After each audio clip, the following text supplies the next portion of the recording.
Hey listeners, we're taking a week off to record and write new episodes coming at you soon, so we're releasing this old episode.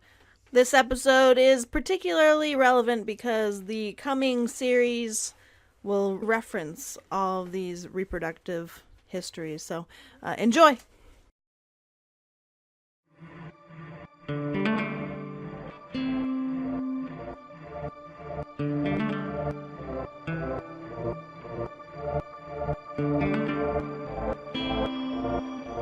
Welcome to Dig, a history podcast.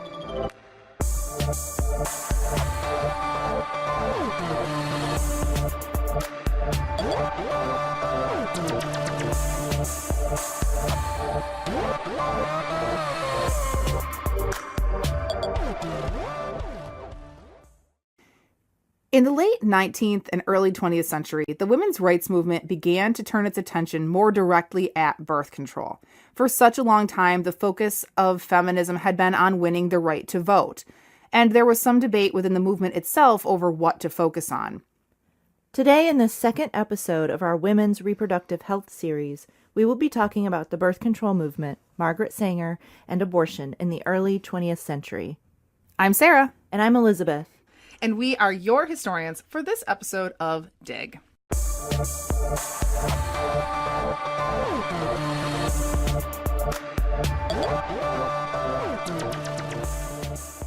So like I said, in the late 19th century and early 20th century, the women's rights movement was starting to turn its attention more specifically at birth control. For a very long time, the women's rights movement had been focused explicitly on winning the right to vote. And now the movement was having some internal debate would be over what the main priority of women's rights activism should be. Should we focus our energies on the vote, or do we need reproductive control over our own bodies before we can even use the right to vote? Like, would it be useful to us if we can't even get to the polls because we have so many children at home? Right. They viewed women's control of their reproduction as an elemental cornerstone of self-determination and the way to overcome the subjugation of women in society. And this rested on respect in marriage and laws that protected women from marital rape. A woman's right to refuse sex from her husband was fundamental to her independence and her personhood. During the 1870s, the term early feminists used was voluntary motherhood. Now, not all feminists agreed that birth control was the right thing to advocate for, but almost all agreed that abortion was a complete no-no, although people obviously were still having them in high numbers, as we're talking about throughout this series. In fact, many called for voluntary motherhood through contraception as a means of preventing abortion. Also, we should point out that at the beginning, most feminists did not advocate the use of prophylactics, herbs, teas, or other things, but instead advocated for celibacy between couples and the right for a woman to refuse sex to her husband. So early feminist agitation for birth control advocated for periodic or permanent abstinence, either through the mutual decision of the couple or the sole decision of the woman. By the 1890s and the turn of the century, mainstream feminists began arguing that sexual intercourse was a form of marital communication to be enjoyed by both parties. This was a concept that grew more slowly as many suffragists and mainstream feminists were operating within the realm of respectability, using arguments that did not push the bounds of proper womanhood outside of respectable norms. But ideas about sexuality were changing, overcoming the Victorian ideology that women's sexual functions were only tied to maternal instinct, not pleasure, and that only men experienced sexual desire.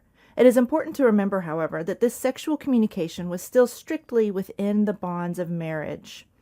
And this is kind of an interesting side note. So we often refer to the Victorians as Puritan in their sexual beliefs, meaning that they were very prudish about sex. Right. But the Puritans actually advocated for mutual sexual pleasure between a husband and a wife. So husbands were actually instructed to bring their wives to orgasm. Good sex was a way to strengthen the God-given bonds of marriage, and husbands were often instructed to pleasure their wives to have a mutual pleasurable sex life. That's really fascinating. Yeah. It's also really interesting that we have all of these ideas about the Victorians and sexuality, right? And one of them is that the Victorians never talked about sex, when actually, as Foucault tells us, they literally never stopped talking about sex, right? They were obsessed with it. Right, so right. That's my Foucauldian aside. But there we go. We can do a whole episode on Oh, that. sure. Voluntary motherhood was a pro-motherhood ideology that upheld the belief that a woman's primary function and joy in life was in being a mother. They were not advocating for no children or no marriage, but for well-spaced children when the woman was well enough to do so. It's important for us to separate this from our 21st century idea of birth control as a way to just have unlimited sexual intercourse without any fear of pregnancy. This may help us to understand why most early feminists shunned external methods of contraception. Prostitutes were thought to have knowledge and use of these types of birth control methods, and wives and mothers needed to firmly separate themselves from prostitutes. During this period, a man was a man no matter who he had sex with. A woman was either a daughter, a wife, or a whore. Understanding this may help us to understand why the popular public push for external birth control did not gain a foothold until the early 20th century. So let's jump back a little bit and talk again about the Comstock Act, which was passed in 1873. We touched on that a little bit in the first episode. The Comstock Act, which made it illegal to send obscene literature and articles of immoral use through the U.S. mail, was spearheaded or brought about by Anthony Comstock, who helped write this law. And basically, he was sort of singularly obsessed with this law. Yeah. I have like a personal theory that Anthony Comstock was just like a freaky, kinky dude, and like self-hatred just like led him to this. I have no evidence for that, but wouldn't that be amazing if that was true? It sounds like a really good HBO miniseries. Yeah. Him, you know, like just beating himself. Yeah, exactly. Yeah, amazing.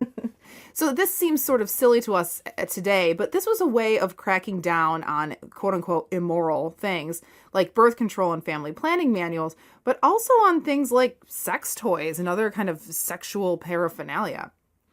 Yeah, and, you know, within advertising, before 1873, you could actually find pretty explicit advertising, say for female syringes that would be for basically douching out sperm, right, or inserting a spermicidal, you know, substance or whatever. And these advertisements would basically say, you know, this is for that purpose. After Comstock, you see the advertisements change and they become much more euphemistic. Mm-hmm. Comstock's sort of tool of the trade for arresting people based on his law was entrapment. He would write to female syringe purveyors under a false name and then arrest whoever sent him the material. Dr. Sarah Chase was arrested in 1878 and held on a $1,500 bail, which in today's money would be something around $36,000. She was kept at the Tombs prison in New York City for selling Comstock just 2 syringes. So regardless of laws prohibiting the dissemination of birth control, women were still using it anyway. And I think that's the thing that we just want to keep reiterating. Yeah. That even though these things became illegal, women still found them, they still used them, right? Mm-hmm. Records from early birth control clinics show that almost 90% of first-time visitors had previously used birth control of some type. Yeah, and that, again, kind of brings home that idea that, you know, women were using these things and using these techniques regardless.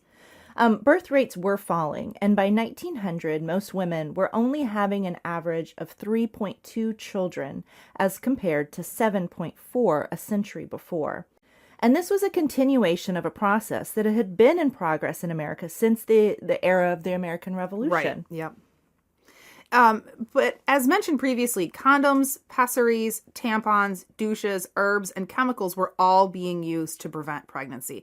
Even Vaseline mixed with salicylic acid, which we most know as an acne treatment, was used as a spermicidal ointment. So even though mainstream feminism wasn't advocating for external contraceptives, they were being used in high numbers.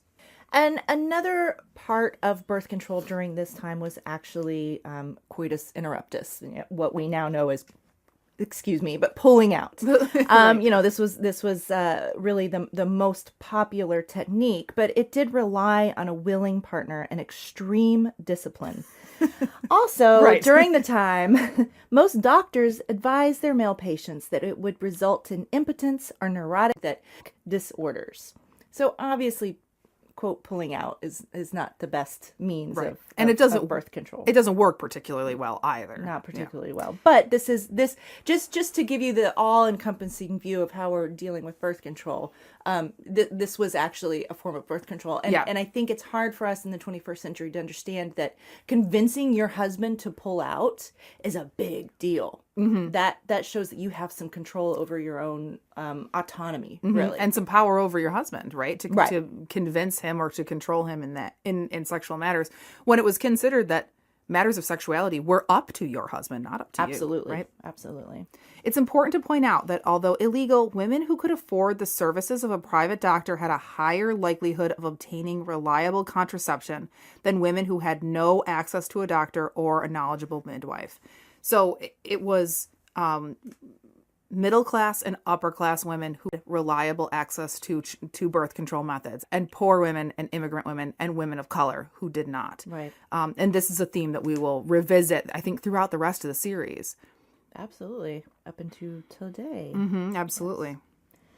All right. So something we should talk about that's going on around the turn of the century is this idea of quote unquote race suicide. We touched on these briefly in episode 1, but I think it's important to expand on it a little bit. Now, race suicide was a catchphrase used by those who feared the European stock of the nation was being overpowered by foreign blood. Right. We also have a series running right now on immigration. And one of our episodes, we talk about this idea of race suicide and the fear that degenerate or defective people were watering down this so-called pure Anglo-Saxon stock of the United States. Now, this really kind of hit a peak in 1905. President Theodore Roosevelt gave a speech to the National Congress of Mothers in which he deplored the use of birth control by the white Anglo-Saxon women, or to keep up with the birth rate of ethnic minorities, was to risk race suicide. Essentially, the use of birth control was anathema to American nationalism.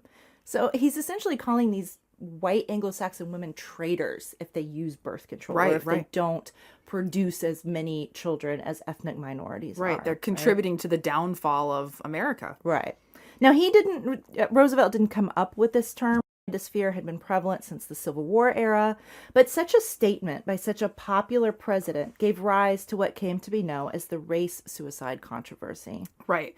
And sort of a funny aside here, Harvard President Charles Eliot, around the same time, lamented at one point that Harvard men were having too few children, kind of tapping into this same idea that if Harvard men are supposed to be the pinnacle of Americanness, right, and masculinity, but they were only having 1 or 2 children, and he was kind of distressed by this. Elizabeth Cady Stanton, on the other hand, scoffed back that was okay since Harvard men made terrible fathers. I just love that. Right, so the subject is, kind of popping up here and there, and really is on a lot of people's minds during the time. Mm-hmm. What Roosevelt's words did really was embolden many feminists, maternalists, and suffragists who had previously kept silent about birth control to speak out in favor of its use, or at least to push back at it. Charlotte Perkins Gilman stated in a speech, quote, "All this talk for and against and about babies is by men. One would think the men bore the babies. The women bear and rear the children. The men kill them. Then they say, we are running short of children. Make some more." What a powerful statement, especially in a period of constant warfare and imperialism. Exactly. And I think that point, something that we're not going to talk about a great deal, but the intersections here in the American feminist movement with the movements of American socialism and pacifism, right? All kind of... And imperialism. Right, absolutely, kind of all coming together. Yes. So in the early 20th century, we start to have the beginnings of a sexual revolution. Women started being intimate with men who were not their husbands. This, of course, ran the gamut from premarital sex, free love, or just petting and kissing before marriage. But things were changing.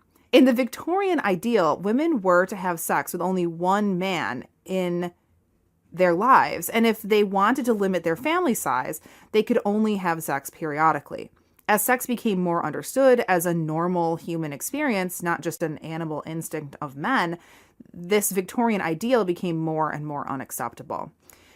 We often think of this as a product of the 1920s, the so-called New Woman, but there were earlier incarnations of this. A study in 1910 found that 43% of women interviewed enjoyed sex and even had regular orgasms, and 90% of couples used some form of family limitation or birth control. Right, so that was in 1910s. In 1925, a study of married white middle-class New York women found that 30 out of 50 women born after 1890 had premarital sex, while only 17 out of 50 women born before 1890 had premarital sex. And this was one of just many such studies that were supporting findings that women who came of age during the 1910s overwhelmingly were participating in sexual acts outside or before the bonds of marriage. Right. And just, to kind of interrupt our flow here for a second, but what I think is really important to point out here is that we are constantly having conversations about the loosening of our sexual morals and how all of a sudden we're in this crisis of people having premarital sex. It's a constantly re-emerging argument.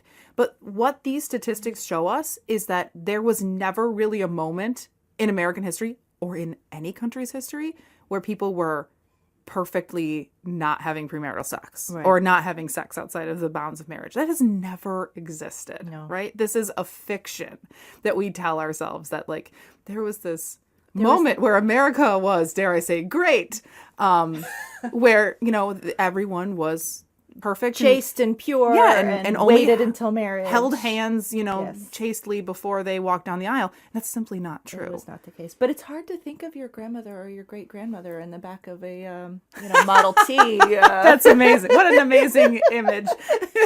Go, Nanny, go. I think that's wonderful. So I want to switch gears here a little bit to talk about one of the pioneering figures, not the only figure, but one of the pioneering figures of the early 20th century birth control movement, and that is, of course, Margaret Sanger. Margaret Sanger was born in 1879 to Anne Purcell Higgins and Michael Hennessy Higgins in Corning, New York. They were Catholics, Irish Catholics, who believed strongly in the Bible's teaching that that couples were to increase and multiply. Written in their family Bible above their, the list of birth dates of all of their children was written, "Lo, children are the heritage of the Lord." Mm-hmm. Anne Higgins, so just by Maggie, as she was called, Maggie's mother, endured 18 pregnancies in 30 years. Oh my gosh. She had 11 live births and 7 miscarriages. I can't imagine that sounds like 7. Hell. I can't imagine 11 births, but I also can't imagine 7 miscarriages. That must have just been both physically and psychologically taxing, yeah, right? Yeah. So Maggie Sanger, as Margaret Sanger was called when she was a child, and her brothers and sisters had to work really hard to keep their household solvent. As historian Jean H. Baker writes, Maggie, quote, tended to her younger sister Ethel, and then to 4 younger brothers who were born in quick succession. She stirred the big pot of soup that simmered on the wood stove and sustained the Higgins children. She helped her mother with the extra laundry taken in to supplement the family income, and she even cleaned up the afterbirth when her youngest brother was born. So she was really unfamiliar with what it meant for her mother to have these 11 children and being really, as one woman, unable to take care of all of them, right? She relied on her other children to raise the youngest ones. Right. This repeated childbearing and nursing took its toll on Anne's health. And when her youngest child was only 6 years old, she died of tuberculosis. Maggie's older sisters all had to leave home to find work to help sustain the household. They moved out, but they sent money home to keep the household going, particularly after their mother died. And this actually ended up working in Margaret's favor because her older sisters had even more reason to work extra and to make sure that Maggie could get an education. They were disappointed that they themselves had lost that opportunity. So they made extra sure that they could provide that opportunity for Margaret. She was very clever and she loved school. And this maybe is a little bit of an aside, but I thought this is just so wonderful. In her autobiography, Sanger describes smashing, which was a 19th century term for these intense, generally but not always platonic romantic crushes. I say platonic and romantic, meaning that they weren't necessarily sexual in nature, but they were romantic in an antique sort of sense, right? That girls would have with each other while at school. And later on, she said that she thought that such experiences with women's only spaces and women's relationships were critical to girls' development into mature, capable, and confident women. You know, and in just an aside to that, Linda Gordon actually argues that this kind of early 20th century sexual revolution that we just mentioned actually was one of the nails in the coffin for this type of close female bonding. Because now, you know, women would go on dates with men unchaperoned. You know, they weren't, you know, it wasn't just a complete separation of the sexes, and women went girls' schools and boys went to boys' schools. And so this kind of idea of smashing, or these intense female relationships that were crushes and romantic and all of these things kind of wound up together, actually starts to dissipate with that sexual evolution, because now women don't only need to be with other women. They don't need to rely on other women for that emotional connection. Absolutely. Yeah. That's fascinating. Yeah. I love the idea of smashing. I think it's so interesting. When their mother died, however, Maggie's older sisters, Nan and Mary, one of whom, I think Mary, lived in Buffalo, which is kind of exciting. I didn't know that. Cool. They could no longer afford to support her schooling. They had to send money home instead to support their father. And add to that someone was needed to help actually physically be present in the house in Corning to help raise the little ones that were still at home with their father. She and her father didn't get along particularly well, and they clashed to the point where she was eventually kicked out of the house for failing to make her curfew one night. Her father was not very happy that she had boyfriends and that she went out in the evenings. She was very much a part of this early 20th century new woman movement or ethos or something. At the kind of, I mean, and she's a little bit before we really think of that, like, totally happening. Right. But, yeah. You know, those numbers are always a kind of an average. Yeah. You know? And so, I mean, I think also maybe that kind of shows that she's a little bit ahead of her time. Yeah, sure. Yeah. You know, she pushes boundaries a little bit. Yeah. And that the idea of the new woman was maybe less revolutionary in the 1920s than we like to think that it was. Yeah. Or 1910s even. Yeah. She was very unhappy when she lived at home with her father. She felt trapped, and she was glad for this excuse to leave. When she left, she entered nursing school. In a bad case of 1902, she married William Sanger, who was an architect, and she gave up nursing school, partly because of her marriage, but also because she was continuously sick. She was having these recurring bouts of really severe illness. And so she had gotten a bad case of tonsillitis, and in her tonsils, pockets of infection had developed. And in those pockets of infection was kind of hiding the germ that carries tuberculosis. And so it would kind of continuously reemerge in her system. And this sickness wasn't completely cleared up for 20 years until she finally had her tonsils removed. Wow. Today, we're like, dude, just get your tonsils out. But, you know, totally different time, right? Yeah, they didn't understand or they didn't know how to diagnose that. So even through her sickness, she bore 3 children. Each of them was difficult and painful. And though she never explicitly connected that publicly to her activism, some historians suggest that it did make an impact on her voluntary motherhood platform. She became a housewife and a mother during this period of her life, and though doctors warned her that further pregnancies could risk her life because of her illness, she defied them after her first child. She had a terrible bout of this sickness after her first child, but when she was told not to have any more children, I think that kind of kicked off the defiance in Margaret Sanger, and she was like, I'll show you, and then she had 2 more. Okay. After her children were born, her husband left his steady job, and the family, because of their limited income, was forced to move back into New York City from the suburbs. Sanger went back into nursing and worked going into poor and immigrant women's homes, generally providing obstetrical services. That was sort of her specialty as a nurse. And it was here that she became familiar with the struggles of women who felt as though they were trapped by their reproductive systems. Such women had little to no access to means of limiting their family size. One woman told her, "It's the rich who know the tricks, while we have all the kids." Sort of sums up what we were saying earlier about who had access to these means of limitation and who did not. Most eye-opening for her was an experience where a young woman called on a doctor after she got an infection from a botched abortion. She already had several children, and she asked what she could do to prevent another pregnancy, to avoid having to just have another illegal abortion. The doctor laughed at her derisively and said, "You just want to have your cake and eat it too." A few months later, Sanger was called to the house again because the young woman had once again sought an illegal abortion, but this time she had died of septicemia. It was then, according to her own writings, that Sanger decided to undertake what she called her revolution. She became politically active and joined the Socialist Party, where she was in good company of other female radicals like Emma Goldman, Elizabeth Gurley Brown, and Jessie Ashley. In the beginning, she was not just focused on birth control, but instead on a variety of women's issues: rape, domestic violence, sexual liberation, women's liberation, and others. In 1914, she began publishing a magazine called The Woman Rebel. The masthead of it, I just love. No gods, no masters. It's like so badass for 1914, if I can say. Even though she was careful not to disseminate birth control advice in The Woman Rebel, it nevertheless received the ire of the U.S. Postal Service, who were charged with ensuring the Comstock Law was upheld. And, of course, unsurprisingly, The Woman Rebel was declared obscene.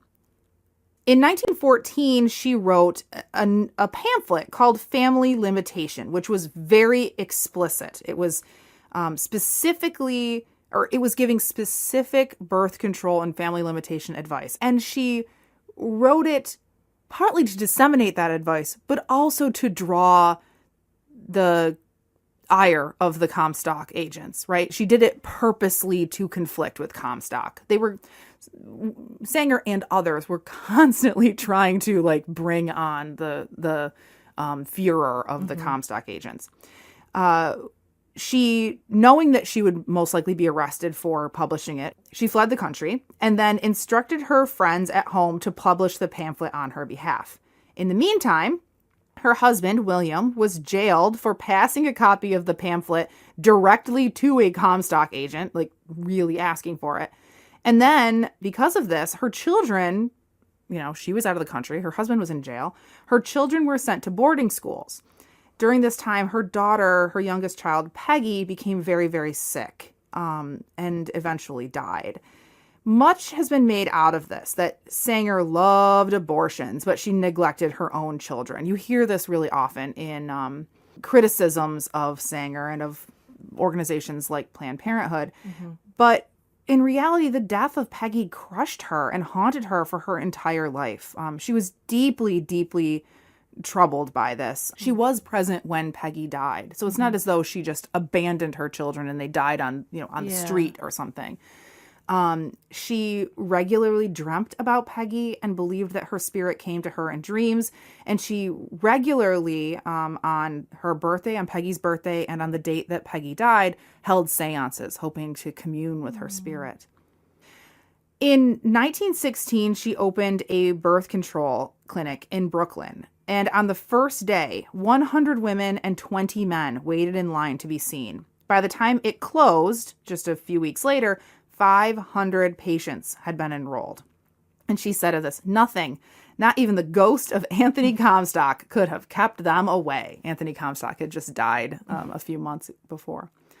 10 days later, I said weeks, but it was not even really weeks. It was just over a week. Yeah. 10 days later, a woman came in and asked for birth control. Sanger met with her and prescribed her some. But it turned out she was actually an undercover policewoman who returned to the clinic and arrested Sanger and her sister Ethel Byrne.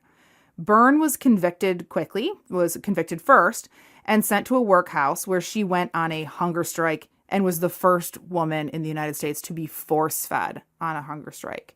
She was determined to keep going with her hunger strike, but Sanger intervened by testifying that Byrne would never break the law again, which resulted in Byrne being released. And according to Jill Lepore, anyway, Byrne never forgave her for that. She was determined to die and have that be on the hands of the United States government. Sanger herself was convicted a few days later and spent 30 days in jail. And I just want to interject here for a moment, because a lot of the times when we talk about 20th century birth control, we really focus on Margaret Sanger. Yeah. And I first want to point out that in Margaret's early career, when she was part of the socialist movement, the Socialist Party never made birth control a platform, but many members of the Socialist Party and that movement were already advocating for birth control. So, although she was a pioneer, she was one of many women, as you kind of pointed out, who were arrested and jailed for passing out, birth control paraphernalia and pamphlets and things like this. Yeah, she and Ethel Byrne were not alone in being arrested for this. Yeah. And then also here, when we're getting into kind of the 1910s and early 1920s, when Margaret Sanger is starting her birth control clinics, this is in the papers. And talk about birth control is already in the papers, and it's already happening through, female lines of communication, but it's in the ether, right? And so this isn't just something that's kind of relegated to the cities or to immigrant communities or things like that. This is happening all over America, and women are reading about the birth control debate in papers and magazines. So even if they weren't in a metropolitan area, they were still seeking information on birth control. Right. The government-run Children's Bureau was founded in 1912. It began receiving letters from mothers all over the nation who were desperate for information on birth control. But because it was illegal, and the Children's Bureau had their own issues with the American Medical Association, basically calling them purveyors of socialist medicine and things like that. The children's... Sounds familiar. Yeah, exactly. The Children's Bureau doesn't want to be giving out birth control information. They are a government entity, so let's not break the law here, right? Right. But, you can look in the Children's Bureau's records and see these letters of women writing into them. And I wanted to read you one. One woman wrote in for information on birth control, and she said, quote, "I have children so fast it is wrecking my life." So again, it sounds like Sanger's mother. It sounds like these women that she's experiencing, in these communities. And another woman wrote in, quote, "Now, what I want to know is, why can't we poor people be given birth control as well as doctors and the rich people that could provide for and doctor their families? We need help to prevent any more babies. After the next one comes, I'm going to seek advice, and if possible, so we can live more happy. Don't you think it better to be parents of 3, which we are willing to work and do all we can for them, to raise and provide food for us all, than to have 6 or more for poverty to take and be motherless? I think it unfair that doctors and rich seek birth control and poor can't seek nothing, only poverty and more babies." End quote. Yeah. And I love that quote, because she's not saying, I don't want to have any children. I don't want to be married. I just want to have, I just want to be promiscuous and whatever. A lot of these women, at least during this time period, most women in America were just looking for family limitation, right? They wanted to be able to provide for the children they already had. And to care for their health. Yeah. I think too, we need to kind of keep pressing that, having a baby is not a walk in the park for many women. It takes a toll on your body, especially repeat pregnancies, and especially as you get older and older and older. And I think too about a lot of these women probably had intimate experience with their mothers, their grandmothers, their sisters, their aunts, their friends who died in childbirth or who experienced great pain or sickness because of repeated pregnancy. So this was something that they lived, right? They weren't just, this was not just rhetoric. This isn't theory. This is practice. Yeah. So to come back to Sanger for a moment, before we move on, I just want to kind of bring us up to sort of more or less the end of her career. During World War I, she published the Birth Control Review. During her time writing this magazine, she wrote an essay about eugenics, or using selective breeding to create a quote-unquote better race. And just to be clear, eugenics is indefensible. Sanger's appropriation of eugenics is indefensible, right? Eugenics is something that has been roundly and appropriately so rejected, but it was also a product of its time, right? Sanger was there tapping into something that many of the public intellectuals of the day all agreed on eugenics, on both sides of the political aisle, right? It was educated, respected, cutting edge science. This was forward thinking. This was progressive thinking. This was not fringe radicals, right? And so we need to think about that with a lot of nuance, her kind of embrace of this. And it's been taken out of context, I think, often, and people try to argue that Sanger was advocating for some sort of genocide of people of color. And that's really, I mean, she was not a flawless person by any means, but that's also not accurate.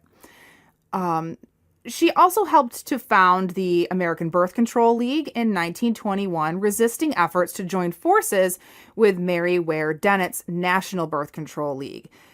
Sanger was sort of a control freak, and she liked to get credit for things. She even sort of took her sister's story about being jailed and the hunger strike and all that, and sort of pretended later in her life that was actually her. She also took her younger sister's birth date and started pretending that she was considerably younger than she actually was. I mean, she was a very interesting lady, and she liked to get credit for things. You know, she liked to be known as the mother of this and not to share credit. So she and Mary Ware Dennett did not get along. And so they clashed over the proper focus of the birth control movement, plus they just on a personal level didn't like each other at all. The mission statement of the American Birth Control League was this: we hold that children should be conceived in love, born of the mother's conscious desire, and only begotten under conditions which render possible the heritage of health. Therefore, we hold that every woman must possess the power and freedom to prevent contraception, except when these conditions can be satisfied. This is the birth control movement saying that they're talking about motherhood. They're not talking about women not marrying, being independent, being child-free, right? This is all still couched within what were deemed appropriate female roles. Within the realm of respectability for women. Yeah. But on the other hand, I mean, this was radical stuff. I mean, this was freaking people out. But they're still working within this kind of domestic sphere, you know,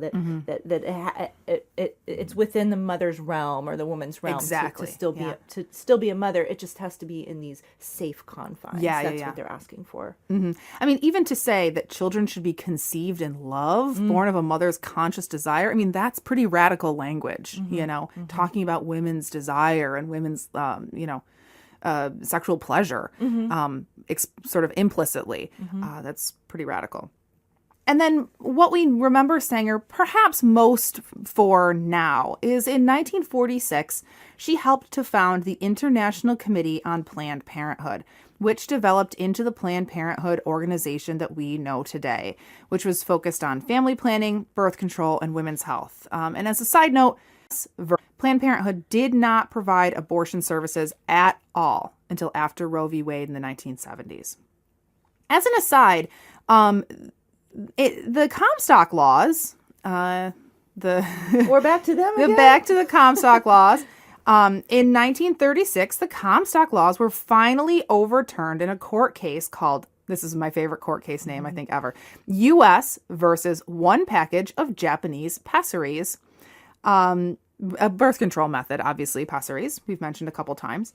This one package of Japanese pessaries had been ordered by Hannah Stone, who was a doctor at one of Sanger's clinics, specifically in order to provoke a court case over the availability of birth control.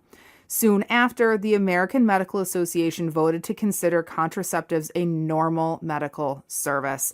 And of course, US v. One Package of Japanese Pessaries killed the law. They ruled that, it was not obscene to send these materials through the mail.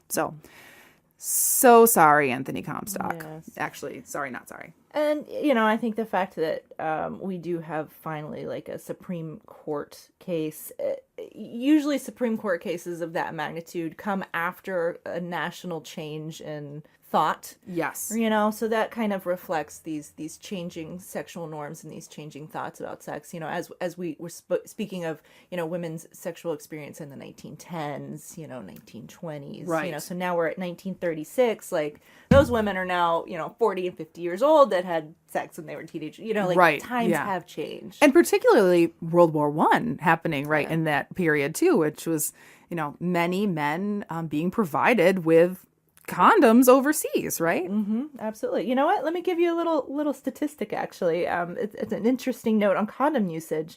So, as we mentioned earlier, maybe in the first episode, condoms were made from animal material, like animal intestines and skins, and they had been available for millennia. Rubber condoms had been available since the mid-19th century. Now, the VD epidemic of World War I forced many soldiers to learn how to use them.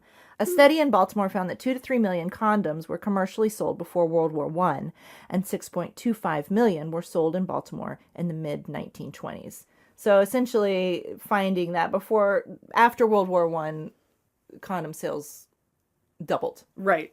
All right, so let's start talking again about abortion a little bit, because during all of this time, abortions are still happening. They are still illegal. And in the early part of the 20th century, dying declarations, so basically getting, women's kind of deathbed confessions, death confessions, became the crucial piece of evidence in the policing of illegal abortions up until about the 1930s.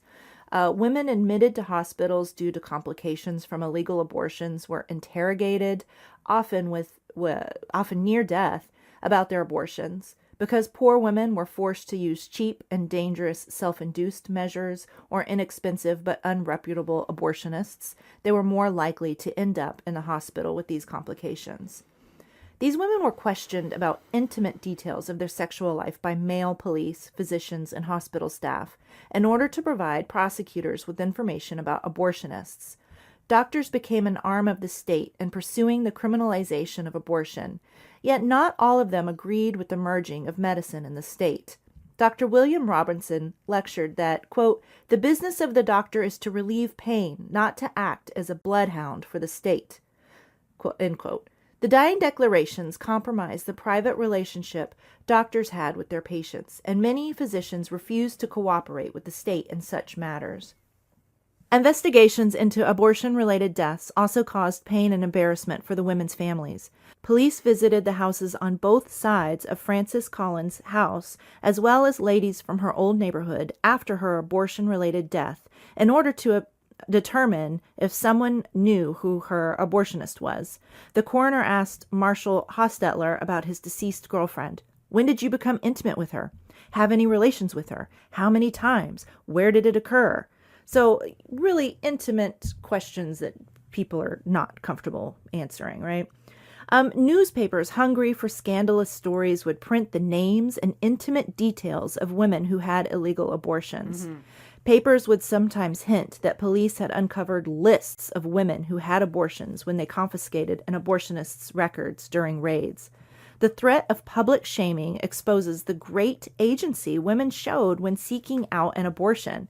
By controlling elements of their reproduction, women defined how they engaged in the public sphere by choosing when, how, and why they would have their children, sometimes at great peril to their health and their reputation. There's also this kind of controversy over physicians, particularly female physicians, when they perform abortions, because it's the earliest days also of women physicians, women being doctors. The book that I'm thinking of is earlier than the 1930s. I think it's actually in the 19th century.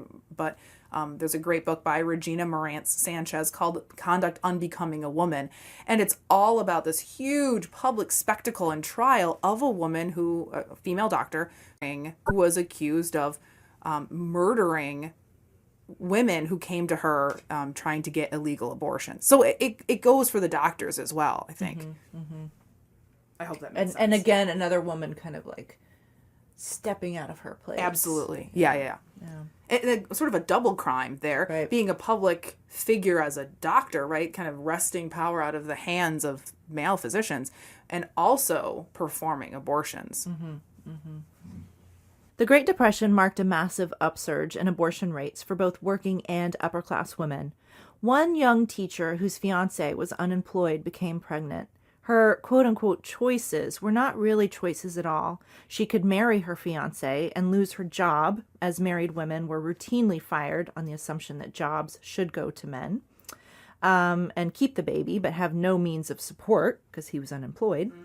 Or she could have the baby, still possibly her job, and either keep the baby or put the baby up for adoption. So no choice was a good choice. Her fiancé found a local physician who gave her an abortion at his office. 2 years later, she married a different man and had 7 children. Another woman, E.M., had 3 abortions in Depression-era Montana during the first years of her married life. E.M. and her husband wanted to postpone childbearing because they felt a moral obligation to be able to provide for their children. Through the use of cold water or turpentine douches, condoms, diaphragms, and abortions, they were able to postpone their family for 10 years. With the help of a male family pharmacist, E.M. obtained 2 abortions from a woman in a nearby town that she had deduced was a prostitute. Both were done with the insertion of a catheter and sterile packing with gauze or cotton of the uterus. The 3rd abortion she obtained with the help of a neighboring ranch woman who inserted a sharpened stick of slippery elm, purchased at the local pharmacy, into her uterus and left for several hours. The slippery elm swelled, causing the cervix to dilate, and subsequently caused contractions and a miscarriage. Slippery elm was commonly used. Very commonly used, and as she purchased it at a local pharmacy. Which is really interesting. Yes. We talk about this being like the most taboo subject, the most illegal, but it hasn't always been, right? I mean, it's so complex. Taboo, but it's unspoken, right? You know, it's probably that slippery elm was not being sold in a basket that was labeled like DIY abortion, right? Supplies, it was probably being advertised as for some other purpose. Absolutely, but people knew what it was for. Absolutely. So, and that reminds me of this quote. One anonymous medical commentator was asked in 1920 if public opinion in the United States sanctioned abortion. And all town, and this medical commentator concluded that it did, quote, within the bounds of discreet secrecy. Okay, so I think that answers that question quite poignantly, right?